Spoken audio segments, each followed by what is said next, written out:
And I know, Maulding, you absolutely hate it, but this game blew my mind from yes, it is dead now. Welcome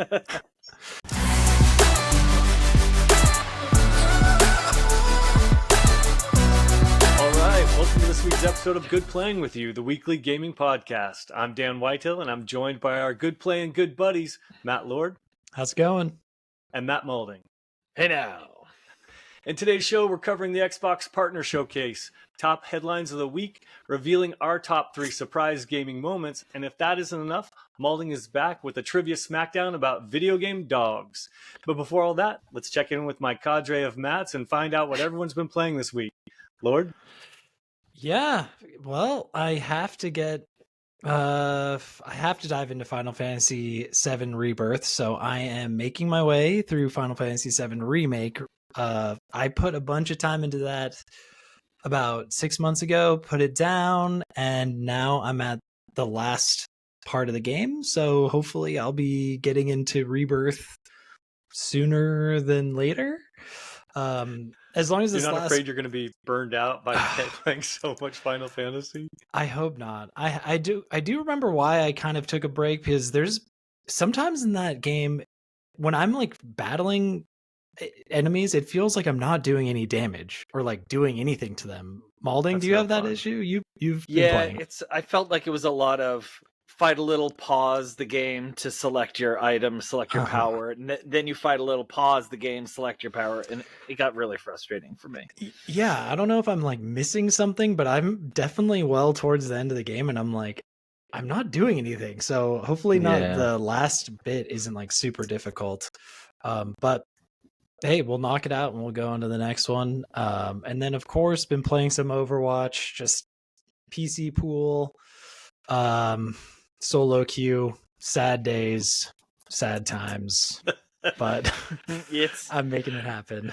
It's really rough right now. Friend of the pod, Brendan, deleted it from his console. No. Yeah, he was done with it, or he's taking a break, but he just removed it completely. So I'm afraid it's at that state. It's like at an uninstall state.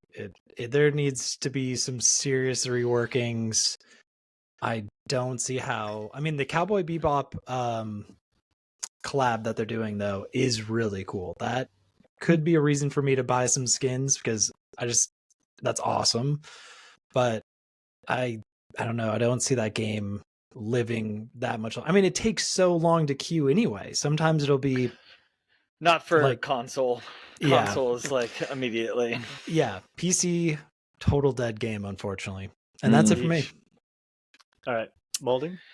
So I tried a bunch of new games for the first time this week. Dan, I have a conversation with you about Dead Island 2 because fun, right? I made it about a half an hour into it, and I'm like, I don't even know how anyone could find this game fun at all. Are you serious? It was not fun for me. The zombies had no physicalness to them. Like, I'm just swinging my sword or my golf club, and so some damage happens to them, but it's the equivalent of like Street Fighter when you're punching the car and all of a sudden the damage appears on the car. Like, I had no real tangible effect. It's a terrible game. I thought it was a terrible game. But it's in our neighborhood. It's all like, Santa Monica, Beverly Hills. So, it's beautiful looking. Skid Row is in my neighborhood. I don't want to play a game about Skid Row. So I did not, I deleted that one very quickly.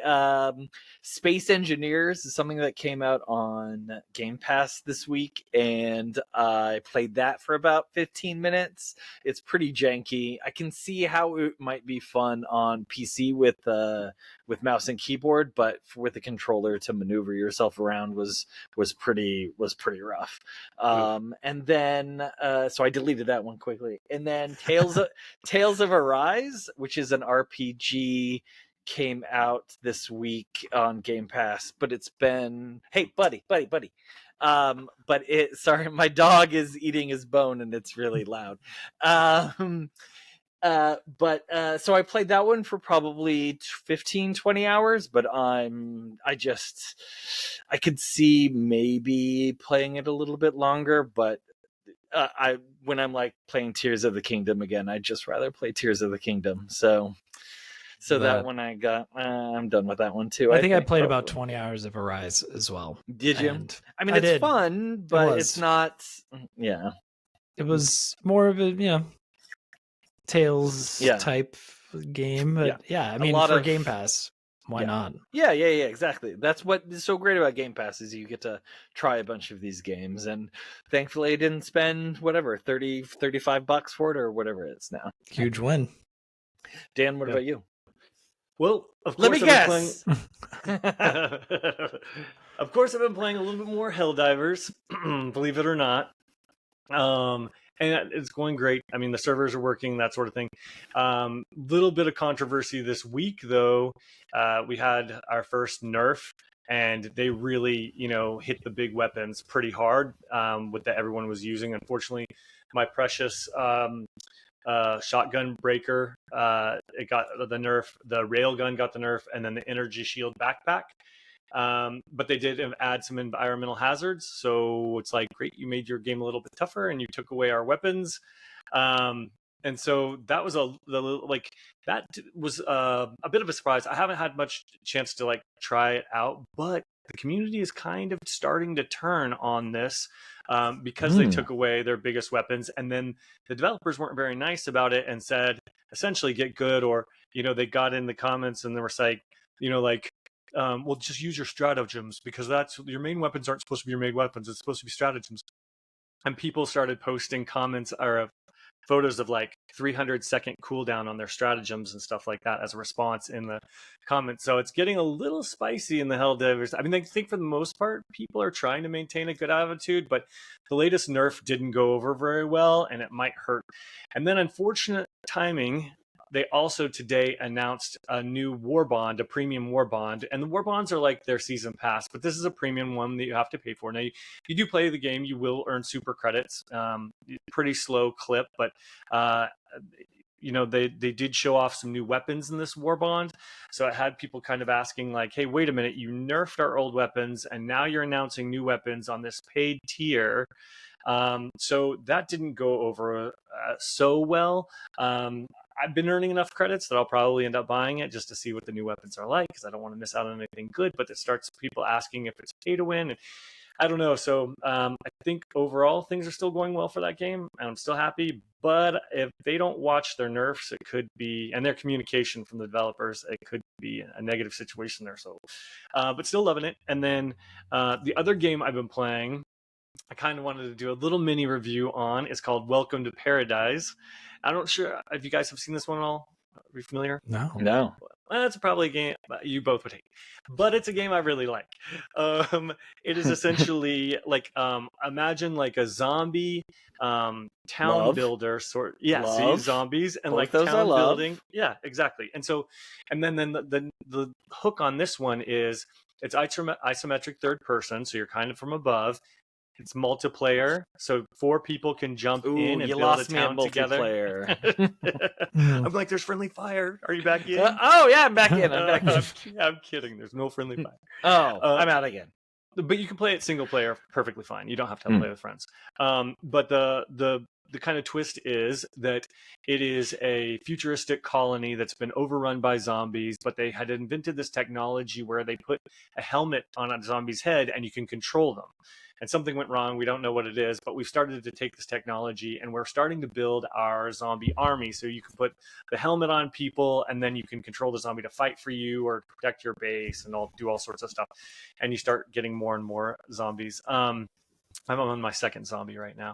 And it's pretty fun. It was $40. And that's my point is if it were a $70 game, I'd be like, I wouldn't even mention it. But $40, I'm telling you, there's something's going on right now with these $40 games. Pal World was a $40 game. Luckily, we didn't have to pay for it because of Game Pass. Thank you so much. And then Helldivers is a $40 game. And then Welcome to Paradise is a $40 game. And hopefully it's going to be good. I already picked up the Outlast Trials. I'll be playing that with this weekend, and that's a $40. I've never played so many $40 in my game. I'm not sure what's going on, but I absolutely love it. So if anyone is interested in Welcome to Paradise, I do recommend take a look at it. I think it's worth the $40. I would give it even as high as an 8. It's very playable. It didn't launch very buggy, and it's only $40. And then stay tuned for next week, because then I will have a review of Outlast Trials, which I can't wait to jump into. That'll be fun. I mean, I'm saving my money for Dragon's Dogma 2, so that's coming out in a couple weeks. Yes, definitely. I mean, and then the previews on that one have been incredible. So, did you guys read the previews? Do we have like some stuff to talk about there? Oh, we were supposed to do a roundup, huh? Well, word of mouth, it was, people are saying it's like, it's gonna be a game, like one of the best games. They're just like, it's not even just game of the genre. It's like seriously good. They're already talking game of the year contender for it. And not only game of the year, like game of the freaking like century generation. Or something. Yeah, that's what the quote was I read too. I was like, okay, it's a little far fetched here. Yeah, that's some big talk. And when you hear that, you go, my brain goes two ways. It's like, okay, this game could potentially be bad, or it could be amazing. And I'm hoping it's gonna be amazing, because we need some open world RPG ASAP. Yeah, one of the reviews, or I don't think it was a review. The embargo lifted on something where people just got to talk about the previews. Was that it sounds like there are no quest markers, that everything is, you just have to listen to the quest givers and they'll give a description of what you need to do, and then you have to go find what you need to do. And that is, I love that. I just want to eat that up and digest it. That's so good to me. So no quest markers is a fantastic thing. We'll see if that's tedious. I like that they're trying something new. I'll give them that, and I'm open to trying it. But if it gets tedious, it's going to piss me off. It always just reminds me of Link's Awakening, where you're just like, where am I going? What's happening? Where the hell? But I mean, I'm sure it'll be done in a way that is, modernized. So it's not going to be a complete like just curveball, and you'll be able to navigate where they're trying to get you to go. I agree. Yeah, so I'm definitely looking forward to that one. I'll be picking that one up as well. So look forward to a lot of conversation on that one. Yeah. But we need to jump into the headlines and discuss. We've got a lot of stuff going on, especially with the Xbox Partner Program highlights. So let's first go to the headlines. All right, for those of you not familiar, Xbox had a partner showcase 30-minute show that streamed live on Wednesday, and it announced over 14 games. Some of them good, some of them not so good, some of them coming to Game Pass, some of them not coming to Game Pass, and we're here to tell you our picks of the show. So I just want to open it up and see, you guys jump in, but what did you think of the show, and what were your favorite ones? Maulding? I actually really liked it. It's every time I talk about Xbox, it sounds like I'm an Xbox fanboy, which I guess I technically am, but this one had a lot of games that looked really good and looked like a lot of fun. So the very first one was Unknown 9 Awakening. I don't know if this is, do I need to play Unknown 1 through 8 to understand what's going on? I don't think it's a sequel. I think that's just the name. But I have a description for you real quick. Oh yeah, do it. Give it. It says, developed by Reflector and published by Bandai Namco, Unknown 9 Awakening made its first appearance in almost 4 years in this new trailer. As the protagonist Haruna, this third-person action-adventure will see you explore a shadowy dimension known as the Fold and channel its energy to fight back against the Ascendants. Unknown 9 Awakening is targeting a summer 2024 release on console and PC. I mean, I was down for it. She was, your main character was like doing some stealth stuff and taking over taking over the bodies of enemies and then killing other. It looked super fun to me. Did you guys think so? For me, the body jumping reminded me of Prototype, and I'm hoping it's that good because we were able to do some cool things with that. I don't know. We'll see how far they take that mechanic. It looked pretty good, but I'm all about body jumping. I think that's great. Oh, Lord. Yeah, I thought it looked cool. I thought it looked great. The stealth looked cool, and Bandai's kind of on a roll. Every time I think of Bandai, I just think Elden Ring. So let's go. Sure. And they're just they have like a good track record right now, so I am excited for this one. Nice. And then the next one was Sleight of Hand. That I have a did description not for show... that one too. Yeah, I right. need that. Go ahead. Do it.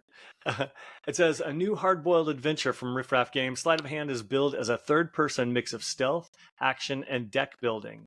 Set in a rain-slicked city and centered around a protagonist, Lady Luck, you'll use her smoke-based spells and cursed deck of cards to take on a sinister coven. And this one actually will be coming to Game Pass. Oh, oh, Unknown 9 wasn't a Game Pass game. That was just a game announce. Correct. Oh, okay. I mean, I still think I'd buy it. But there was no gameplay for Sleight of Hand. It was just a rendered video, like a short. It looked, I mean, whatever it was, it looked fun. I was down for the throwing the cards and using the spells and whatever it's going to be. It looks kind of fun to me. Unfortunately, you lost me at deck building, though. Oh. I'm just not a deck builder. So that's kind of going to be a dodge for me. Oh, that's too bad. Well, we'll just have to play it over time to make up for you your loss of play. And then the next one was The Altars, which I think, Dan, you wanted to talk about that one. I thought it looked awesome. Yes, I have a description for that one as well. 11-Bit Studios had a new trailer for The Altars. It's sci-fi original survival game focused on the concept of alternate selves and how our choices shape us. As Jan Dolsky, players will find themselves stranded on a hostile planet, but fortunately, Dolsky discovers a rare substance called rubidium that allows him to create new and distinct versions of himself and a man abandoned space station and man an abandoned station. The Altars will be out later this year for Xbox, PlayStation 5, and PC. This one also will be coming to Game Pass. And yes, this one I thought was game of the show, if you ask me. Essentially, it looked like you were building, it's like a really high concept sort of crafting survival game where you're building your space station inside of a wheel. And the gist of it essentially is that the sun is coming up, but it's going to fry you. And so the space station rolls along the planet.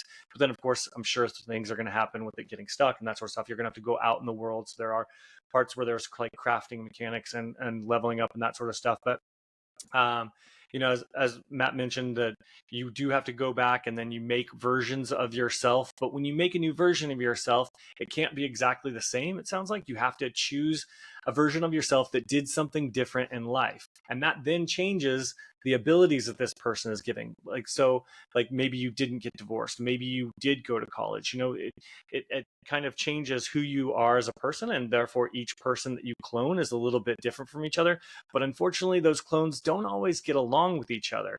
So it sounds really high concept, really fun. It looked beautiful, and it's going to be on Game Pass. I'm pumped. What did you guys think? Well said. That was Do you work for the game? Yeah. That was so well. That was a little too well said. I think it was.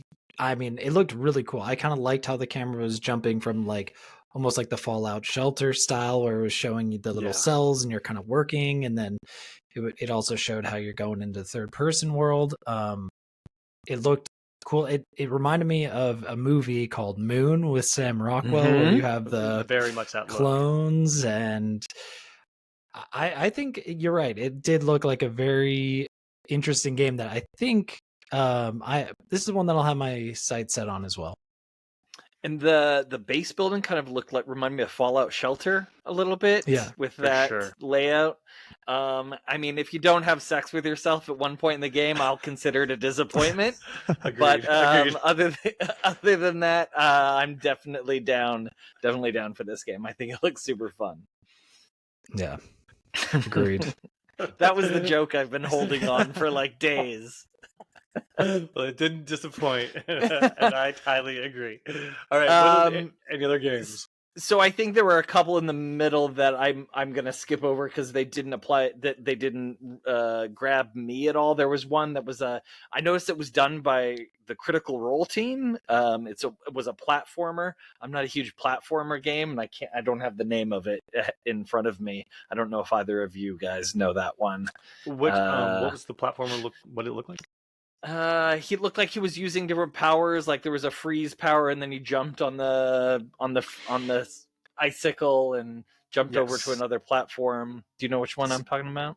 Yes, that's Tales of Kinzera Zhao, and so that is the Yeah. one. I think it was about the black guy from Africa, and his father was a shaman, and he gets two masks, one of the sun, one of the moon, Yes. and they give him different things. This one did look fantastic. I was very interested in it. However, I thought it also looked a lot like Prince of Persia, where it was like, and that one just came out, so I was like, oh man, I hope this one does something different. I'm gonna have to see more of it, but it looks great. And I love Critical Role. I think their team does some really great things. So that definitely had me interested. Lord, what'd you think of that one? To be honest, I kind of glossed over that one. I Yeah. felt the same way. It was literally, that was the exact thing. Prince of Persia, we just had one that was rated very highly, so it's just like, at this point, I could just play a little Prince of Persia. I'll probably get flamed for saying that, but that's just the way it is. Yeah, it's fine. The next one I had was the First Berzerker Khazan, or however that is pronounced. Dan, do you have a little thing about that one? You know it. Next on upcoming action RPG, the First Berzerker Khazan was in the spotlight at the Xbox partner preview. And the trailer revealed more of the game's savage and brutal combat. It's based on the Dungeon and Fighter franchise. I'm not familiar with them.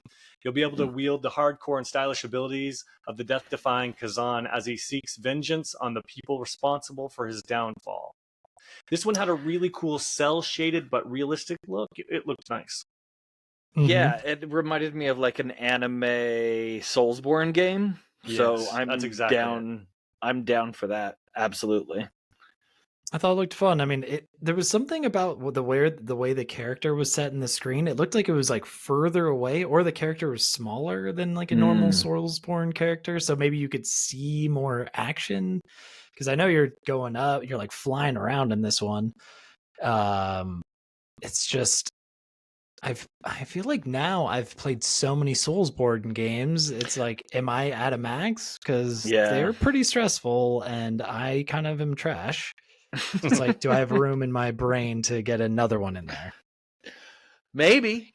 Yeah. You just got to get rid of that kid. That kid's taking up a lot of gaming space that you just need to make up for. Sorry, bro. It's time. You got to get another Soulsborne game in here. I don't know if either of you played Frostpunk, but Frostpunk was super fun. I really enjoyed it. So they had Frostpunk 2 unannounced for that one. Yeah, that was an interesting little city builder. I do have a description around here somewhere, but it looked like just a city builder, wasn't it? Like, was that the gist of it? Yeah, I don't know if neither of you played it, you have like the center of the city, and then you build in a ring around the outside, and only certain things can be built in certain rings, and you have to align them so that power gets distributed, and it's all about keeping your place warm. I love that kind of stuff, so I thought it looked super fun. Well, your description was better than what I had. I mean, yes, Frostpunk 1 is, so yes, yeah, it'd be great. It is. It's on Game Pass, and it has an expected release date of July 25th. Oh, nice. Sweet.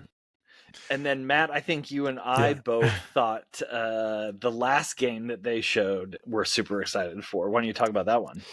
Yeah, that only because I can't pronounce it. Yeah, Kunitsu-Gami. That really? would be You guys how are interested in this one? Yeah, it looked great. Looked really cool. I think the art style looked really fun. I thought like the way you're kind of like ripping through the ripple-y effect with your sword, and there's the little monsters coming out of these gates, or like portal gates. I thought it looked awesome. I think it kind of reminded me of what is the game that you have, like you're the wolf with the paintbrush? Okami. Yes, it had some Okami vibes to it, and definitely had Okami vibes, like serious Okami vibes. Okay, Okami was maybe one of the best games on the PS2, and didn't they say some deck building was in this too, though? They did a mix of combat and deck building. I didn't see deck building. I saw no. that they were Me your either. character was like unfreezing village people, and then you assign them to roles as you went through. Which Maybe that's what I they're think talking about with the deck building. Maybe they're maybe I thought that concept setting was up your- really fun, and it almost seems like too it might be a time situation with some like some of the what's the zombie game we love so much where there's a time. Oh, Dead Rising. Dead Rising, yeah, where you can only do Yes. so much in the daytime, and then at nighttime it looks like you get attacked, and then maybe in the daytime you build up again, and then You nighttime sure got you a get lot attacked. more of this trailer than I did because I just got Oh, like, really? ooh, beautiful artwork. I don't know what the Oh. hell's going on here, but it sure looks pretty. Oh, simple Dan. No, I thought I could be completely wrong with what I took from it. So you maybe just colors is what the game is all about. No, I took something. There was a part where you like unfroze an archer, and then he like jumped down. And he like slung the bow real quick, and I was like, okay. But that still kind of makes me nervous because my least favorite part in Metal Gear Solid 5 was assigning those damn people to your mother base. Oh, That was well, so just hit annoying. that button that automatically assigned them all. I know. Lord, you don't have to worry no. because Kunitsu-Gami, Path of the Goddess, does come out this year, and it's on Game Pass, so you won't have to drop any extra money for it. Sweet. Nice, that's awesome. And then they announced the official date for Final Fantasy the online. I can't remember what Final Fantasy that is. 14? Yeah, whatever 14. it is, I play it. And they announced the official thing, and March I think 21st. March 21st. Thank you. And you will be able to play through Game Pass, but you have to have a Game Pass subscription. So are you going to do it? Well, so I have an account, and I have this. So Oh yeah. I could start my account and still continue to play my old characters. I think on it, you have to pay also for the subscription to the game, which is like $19.99 a month or something like that. And then if you want more storage, you have to pay an extra couple dollars for more storage. Like there's a lot of nickel and diming happening, but it's a lot of fun, man. For an MMO, it is a super fun MMO that I really enjoy. So play the trial for free, see if you enjoy it, because that you can play for free. You just need to have a Game Pass subscription for it. I will if I'm bored. Yeah. I mean, you do like bad games, Dan. So it's So I should love it. Is that what you're Jump saying? you might really enjoy it. I mean, there's just some aspects of this game which is in a lot of MMOs that I love so much, and one of them is getting your crafting up to a certain level, building things that are rare, and then selling them on the marketplace for a lot of money is so much fun for me to do. Like, because you can bid for items, and you can low bid other people that have that same item on the board to try to get if a game just happened to be bidding on things in like an auction game, I'd be so about an auction game. When you get Maulding an auction game, where he controls get me an people auction like that, game. yes. Yeah. Antique Roadshow, but with bidding. Oh yeah, exactly. Okay, we have to move on. Anything else you want to mention from the show? Yeah, you guys are missing the biggest thing. The Stalker re-releases. Hello. Yeah, that's a huge. That was insane. Do you know how big that announcement was? Like those games were hard stuck on PC, and those are coming to Xbox. Yeah, for $40, and on PC they're $5, $5, and $3 for a total of $13. You can have all of them, or I can pay $40 on Xbox. Go F yourself. I gotta say that price point is freaking crazy. Yeah. But if you haven't played those games, like those games are legendary, and they're weird. I like legendary and weird. Hang out with you guys. So I suggest, I mean, I don't know. Actually, now that Were those on Game Pass, do you know? I don't think they were. I think you're right. Those are going to be that's a currency. Yeah. And they know people will buy it because Stalker 2 is going to come out, and Yeah. that's going to be For the people who can't wait for Stalker 2, they're going to have to dip in. exactly. So that's shady business dealings. Go drink. But but still, I thought that was a really cool like surprise drop that they did. Surprise drop, yes, it was. Yeah, Cool. very surprised. Cool, maybe not. Yeah.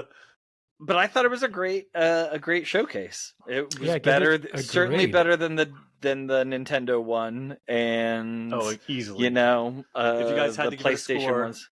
what would you give it? I would definitely give that one. I would give it a B. That was a good show.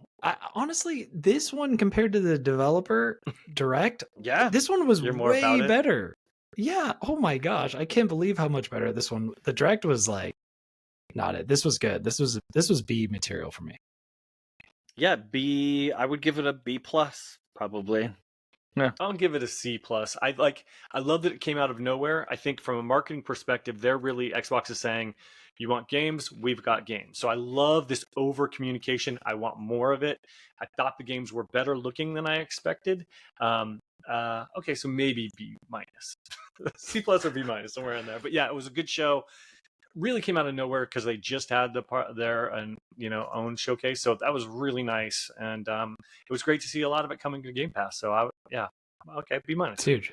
I mean, at least half of the games I want to play. So that's Agreed. way more than any other showcase I've seen so far this year. Agreed. Okay, moving on real quick though. Let's take a quick pit stop and talk about TV. Well, video game TV, that is. Hopefully you guys got a chance to watch the trailer for Fallout. What did you think? Awesome or really awesome? I definitely thought, I mean, oh my gosh, again, I can't help but compare it to other things just because we just had that Borderlands trailer, and this one was just astronomically better than the Borderlands trailer. So I am saying this was a really awesome trailer. It got me very hyped. I actually think they're leaning into like I think they're actually trying to tap into the gamer fans instead of just like a general public. Oh, do we just lose Maulding? I guess Maulding did not appreciate the trailer so much that or maybe he didn't watch it, so he's dropped off. Yeah, so he he said, can go watch it now. I'm cutting out. But I thought it was really good. I mean, it was really good. I liked it a lot, Dan. I agree. I mean, when you look at this, like it's an Amazon show, it looked like money. Like it looked like they clearly spent a lot of money on this, and everything looked like it should. The costumes were amazing. The characters were amazing. We saw some of the different factions in there coming in and the fighting. I think it has a great narrative hook with, making the person who comes out of the vault from a storytelling perspective, they're making them a fish out of water. And so they're making them very naive, and this girl doesn't know what's going on. So it's a great intro. Like we are kind of learning with her about this, post-apocalyptic world. They're doing a lot of things right here. All episodes are going to be dropping on the same day when it releases, and I will be binging as many as possible. It looks a lot of fun. I am a little concerned though, that the trailer was 3 minutes and it might have given too much away. So that has me a little I'm afraid. but it looks fantastic. Maulding, what did you think? Well, I missed a little bit of what Matt had to say because I hit the hang up button rather than the mute button when I went to sneeze, so there was a little bit of an accident there. But I thought, I thought it looked really great. The costumes, I don't know if either of you mentioned the costumes, look a little costumey. Like the power armor looked like it may have been like power cardboard. Like it was it looked a little cheesy. But I love that they set up what's his name, who's gonna be the zombie guy from the very beginning. Like he's in that world and he's, because they don't die, they're kind of immortal characters, and that he's still in that world. I like that a lot that they set that up. I think it looks really fun, and I'm super super pumped to watch it. Nice. Agreed. Are they just gonna do, remember this classic with Brendan Fraser, Blast from the Past? Are they just gonna do that storyline again? Because I wouldn't be mad. I love that banger. I don't remember that banger. Oh, okay. I mean, it's no Biodome. You're right. I could be, but I'm really excited. Super excited. Yeah, agreed. When does that come out, Dan? Just out of, was that March? No, I think it's next month. I think it's April. Yeah. Oh, beginning right around of the April, corner. I think. Yeah. It comes out on April 12th. So yeah, good call. And that's all episodes on Amazon. So I'm definitely in. But moving on, Maulding, you had a follow up to the emulator conversation. Yeah, last so week. this week, so in the last podcast, we mentioned that Nintendo was suing the, what's it called? The emulator Yuzu? Yes. And they actually had a set. So Nintendo sued Yuzu because they had an emulator, and there was a story that they lost over $1 million worth of Tears of the Kingdom piracy from it. And Yuzu was saying they didn't give away the ROMs; they just gave away the emulator, which I thought was interesting. Yeah, but that didn't offend them. No, that made no difference, it seems. So they ended up settling with Nintendo for $2.4 million, and Yuzu shutting down. So sure. there were a lot of people talking about that this week, because some of these games are just gonna, if there's no emulator to play them, you're not going to be able to play some games just ever. Some old games. Someone posted on Twitter an image of an old Game Boy game, I think it was, that was selling for like $400. I think it was an old Pokemon game selling on eBay for $400. So, some of these old games, like, just let them give them to us. Like, you're not making any money off of them anymore. Let the gamers have them, is my opinion. But that's easy for me to say because I'm not a corporation. Yeah. But it's a big blow to, I think, emulators in general. I think it's going to be scary for people to provide that, which is a bad thing, I think. It's definitely a gray area. If they own the content, then it is piracy. But you're right; if content's not being made available, it's tough. Yeah. I saw some rumblings that it's the fact that they caved and paid Nintendo's of setting a bad precedent for other emulators, and potentially this could be like kind of the first domino that falls for the emulator species. Grab them while you can. Yeah, it's true. So you never know. Like, this really could be. I don't know if I could say the end, because I don't think you can just go around it. Yeah, there'll always be. But this one was very public, wasn't it? Like on Kickstarter or something, or maybe Patreon. Yes. Yeah. So this one was they were putting themselves out there a little bit. So I'm not so surprised that they got the smack down on them. Crazy. I think that's what they were saying, was like the Patreon page was like a big reason why Nintendo hit him with the Smackdown. Yeah. The Eye of Sauron. Mm-hmm. Yep. Yeah. Focused on him. All right, moving on. Lord, you had a couple of stories about Suicide Squad. Oh yeah. Well, our favorite game. You guys forced me to buy it. I didn't want to. I didn't force you to buy anything. You forced me to pay $70 for that turd, and you forced me to live stream it. You're trying to change his history right here, Dan. Come on now. Totally. Well, according to Forbes, Suicide Squad likely won't last the year. So they're saying this thing is about to go down in flames. Was that Paul Tassi? I follow his stories a lot. He's an extremely prolific writer of like every day he puts out like 20 stories. Wow. Well, he's probably not wrong then, because what I'm seeing is this game. I mean, man, this game released and did not get any chatter on the airwaves. It was just done. I mean, I watched Dan's stream. I watched the stream, Dan, but that was really it. And then it was no more. So, I mean, to not last the year is like, that actually has to be like, for such a AAA game, it has to be kind of almost a record to not last.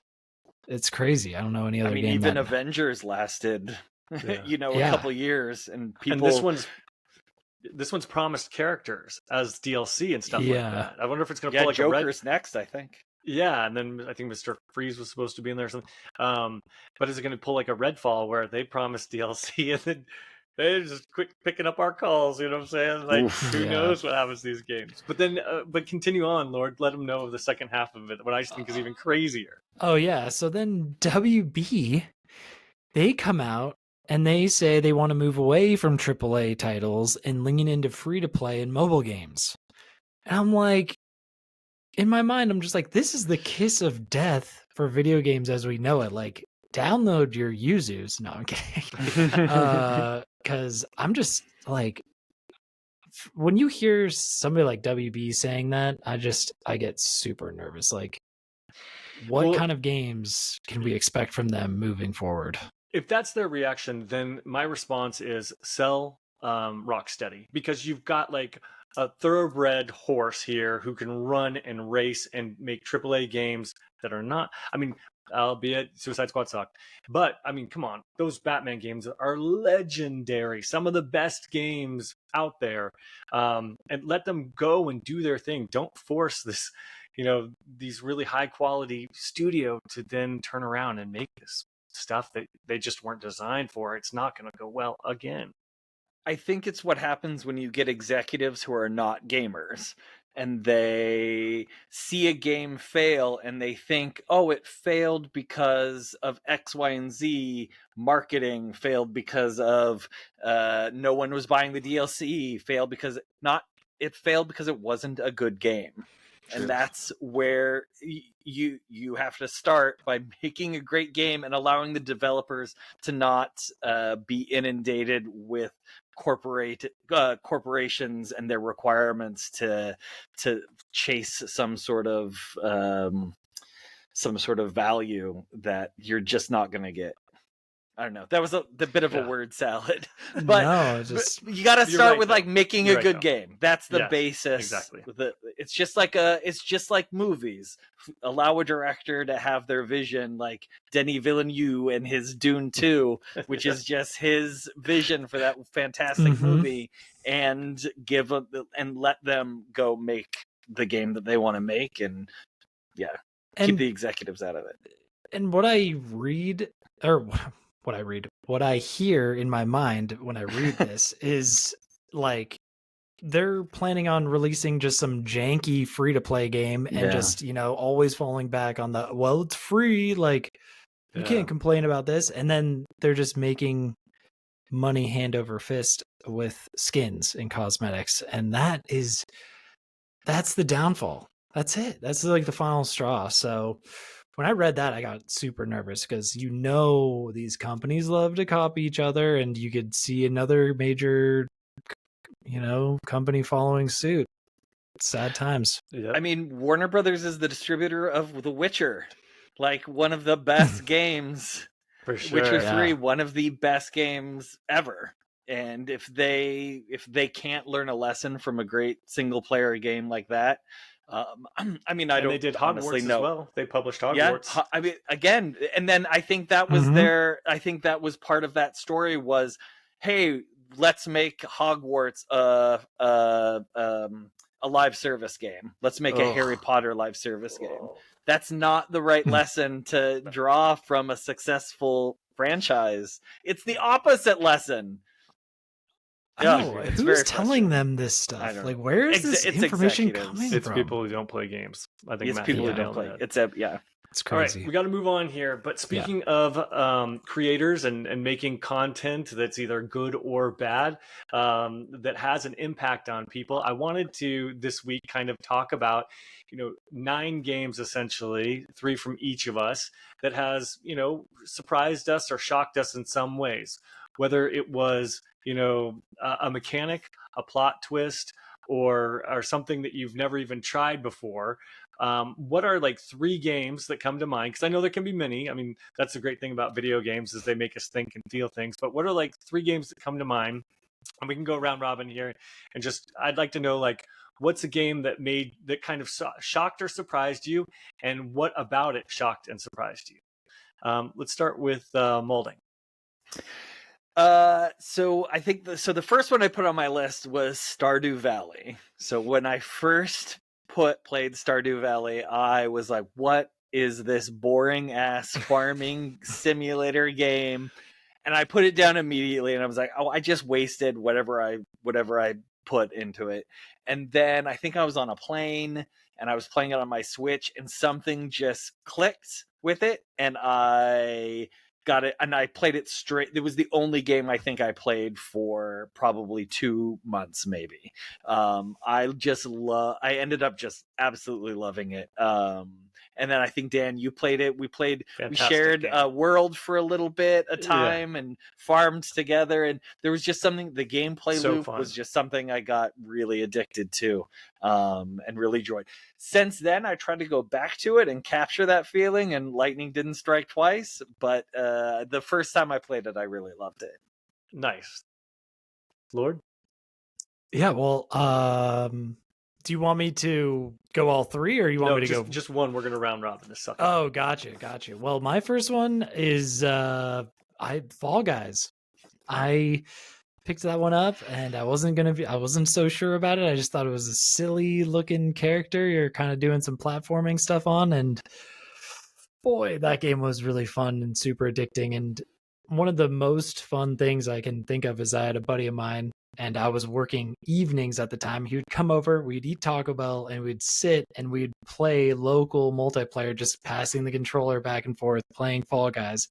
And just the goofy mechanics of that game, I honestly didn't think it was going to hook me at all. And did you buy the season passes at all and get outfits for your beans? I never did that, as a matter of fact, but I did collect a ton of crowns and kudos and bought a lot. I had a lot of cosmetics. And then before it went super free to play, that was, and then it went and then you had to do the currency and stuff. But Fall Guys, awesome game, total surprise. It's a miserable game, and I hate it.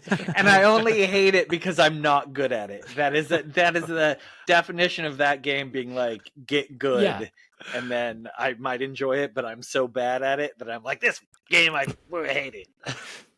I love that game, but they never made any new levels. They just got lazy and they created a level creator, and they're like, how about it, kids? And I'm like, I'm not going back to this game if you're still making me play the same levels that came out in the beginning. So in my mind, it's a dead game, but I did enjoy my time with it as well. So I highly agree on that one. For my first pick, though, what did I write down here? I would say was Slay the Spire. Now, Lord, I know that you don't play deck building games. Well, we just found out. Yeah, exactly. But here's the thing. Like, I kept hearing about this game on podcasts, and people would casually refer to it as the best card game ever. And I like to think of myself as a little bit of a Renaissance man who's willing to try anything when it comes to video games. And so I was like, well, look, I'm got some time here. It's on Game Pass. Might as well download it. What's the worst that could happen? If this is the best that the genre has to offer, I might as well try it. And kind of like Maulding, first I played it for a little bit, put it down, but then something about the roguelite elements of, dying and then unlocking new cards, and the way that these cards work together. Like, I'm not a big deck building guy at all, but wow, the imagination that they put in here and the builds that I've been able to put together, and not just on one character, but multiple characters I beat it on. It was, I don't know. So I now own that game on like Switch, Xbox, my phone, everywhere. It's my kind of go-to when I have a few minutes and stuff like that. But if you hate deck builders, this is the one to try. If you're just deck builder curious and open to the idea, otherwise skip it. But it is the best one. I have to agree, and I was blown away. Super fun. Loved it too. I totally agree. Hey, when did you start playing, Dan? Recent or no? Well, I'm going to be honest with you. When we were working from home, it was good in between. Like, if I was waiting on a meeting or something like that, you just kind of shoot it on PC and get it over in the corner. Because again, the whole Game Pass thing. So probably much during COVID, that's when I started playing it. It was perfect. Yeah, sweet.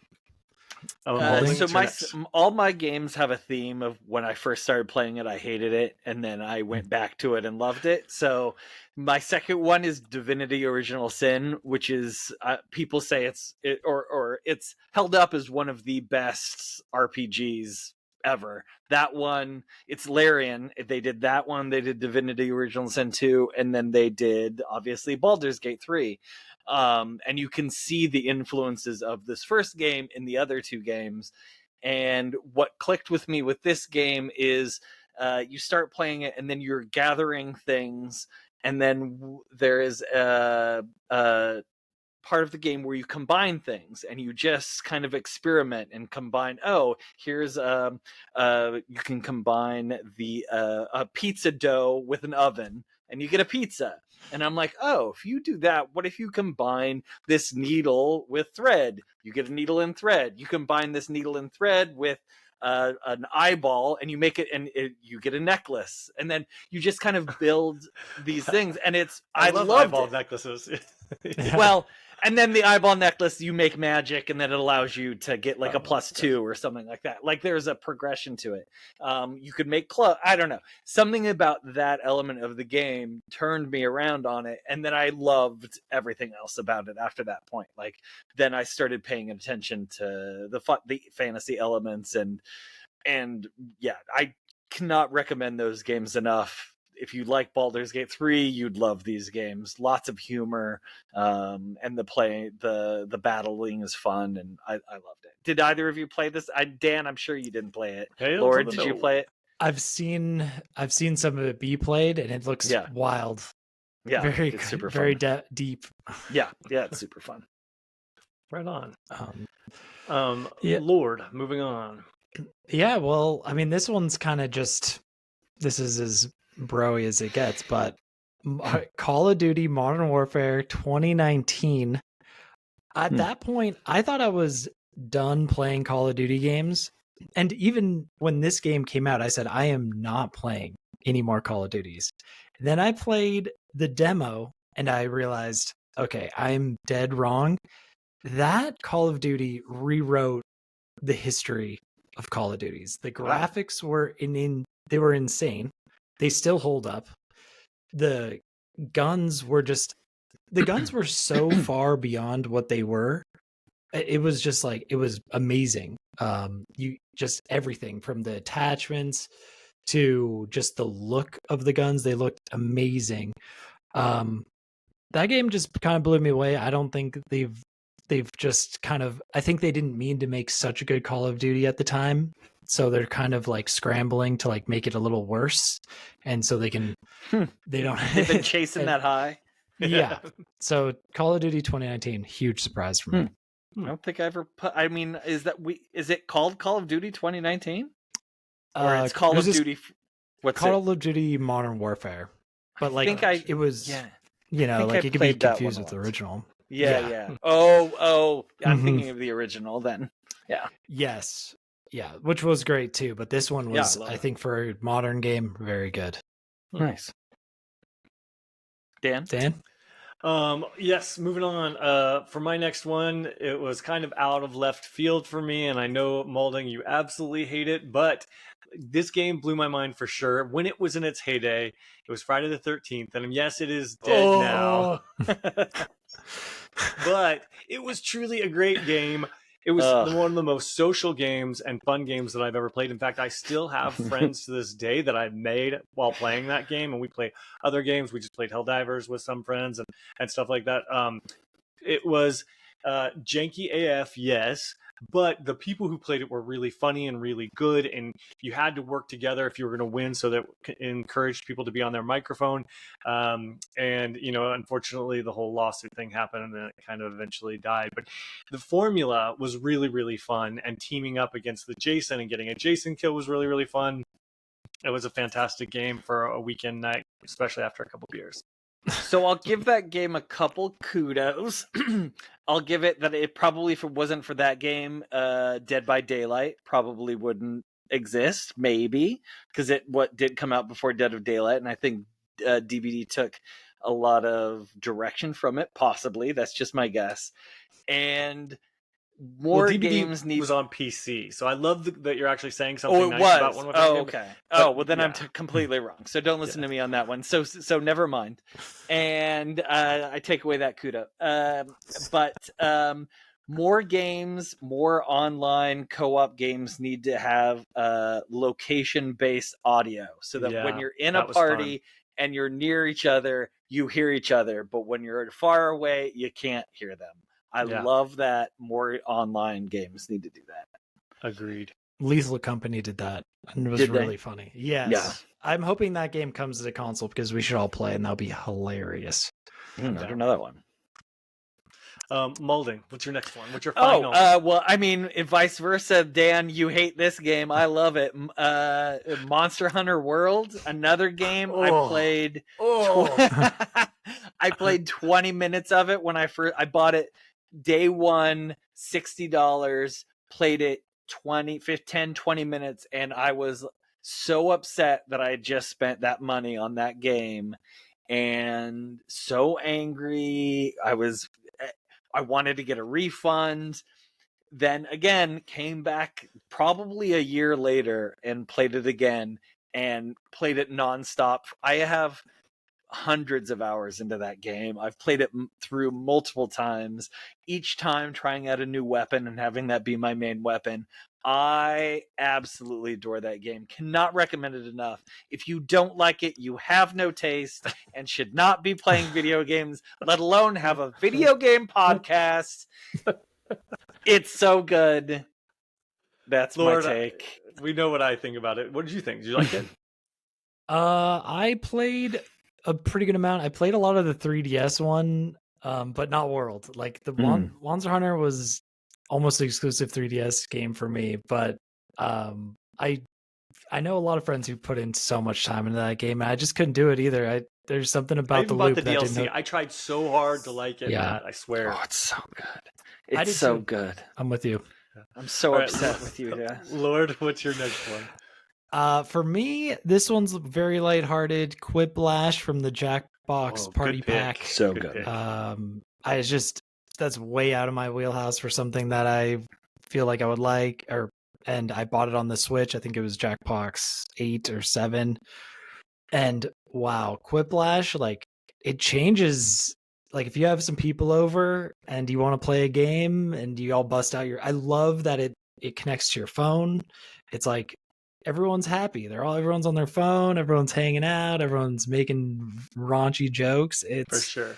Just a feel good, very social, fun time. Agreed. Yeah, we play it every Thanksgiving. Dan and I do with our group of friends, and it's awesome. It's so much fun when there's like a joke that happens earlier in the night when you're eating dinner, and then that joke becomes like a raunchy joke in Quiplash, and people just recycle it over and over again. Like it gets to be so fun. Like it's the best. Yeah, it really like is a good like icebreaker. If you didn't know some people, I mean, it could get a little raunchy. The best ones do. Yeah, but hey, that's a little raunchy. I mean, it gets really bad. It definitely does. But yeah, great game. Totally unexpected. Agreed. That's a great pick. I think for your last one. Yeah, my last one. This one's kind of out of left field, but as well, it's Zelda's The Phantom Hourglass. And why I picked this one in particular is it's the mechanic of what it was doing. So there's a part in Zelda, and this game was originally designed for the 2DS. Yeah, the 2DS. Or just the DS at the time. And so what was interesting about it is that one of the puzzles in the game, you had to go up to a wall and there was a map on the wall of the islands for your boat, and you needed to transfer that information onto your personal map. And if you can't do it, you kind of get stuck. And, I was there for a while trying to figure it out. Your map's down here on this screen. This map is up here on this screen. And the answer to the riddle is essentially you close your DS to put the two together, but that puts your DS in rest mode. So you put your system to sleep, and then you wait a second, and then you open up your system again, and it's transferred all the information from the top to the bottom screen. And for me, any game that really breaks that fourth wall and reaches out and makes you do something in the real world that kind of surprises you. And of course, everyone's aware of the famous Konami, Metal Gear thing where he reads your save card. And this to me was a very similar, I'd always heard of that, but I'd never experienced it. But this was kind of one of those situations where they reach out, or like Star Tropics where you had to dip the map in the water, that sort of stuff. This one was a real world sort of interaction to get the answer to a puzzle in a game. And it just caught me off guard, and it really put a huge smile on my face because it was unexpected and super clever, and I adored it. That reminds great me, idea. what was that one? I think it was a GameCube game where you're going Fatal Frame, maybe, or Yeah, it's a good one. you think you're going crazy, and then it starts doing stuff to your screen, and that then would be as the you're, underrated gem and launch title, Eternal Darkness. And Yes. that's that the one. Yeah. Oh man, the fact that they never brought back Eternal Darkness. Yeah, this is another gem. Yep.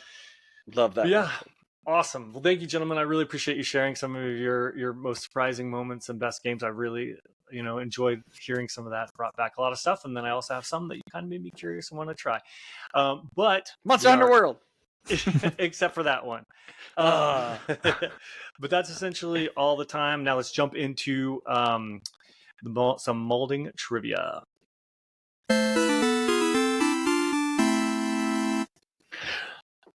Okay, this week's trivia is video game dogs. So I'm going to give you the dog's name, and you need to tell me what game that dog is from.